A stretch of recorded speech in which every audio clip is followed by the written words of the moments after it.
Let me tell you something strange about silence in a world that never stops talking. Almost everything gets shared now. Your coffee, your heartbreak wrapped in a filter. But some people just don't. They watch. They read every post. They rarely say a word. And you probably know someone like that. Maybe you are someone like that. So here's the question. Why choose to stay invisible when the whole world is screaming to be seen? It's easy to call them shy, introverted, quiet. But that's not the real story. For these people, silence isn't emptiness. It's control. It's deciding what the world doesn't get to know. Social media rewards noise. But the ones in the shadows often see everything clearly. They watch without interrupting. They think before they react. Psychologists find they score higher in self-restraint, in introspection, in emotional independence. They're less shaken by comparison, less hungry for approval. They're not trying to prove who they are. They're trying to understand it. Because let's be honest, most of what we post isn't communication. It's identity crafting. Every caption quietly asks the same thing. This is who I am. Do you approve?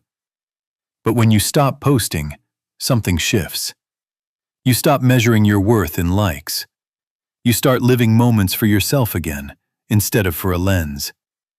For some, the silence comes after burnout. They shared everything until it stopped feeling real. Every beautiful thing came with pressure to top it. They weren't living. They were performing. So they stopped. No announcement, just a slow fade from the feed.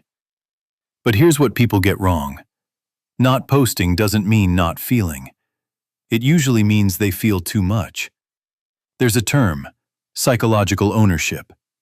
The moment you post something, it's up for judgment, for mockery. So they guard their moments. They keep them untouchable.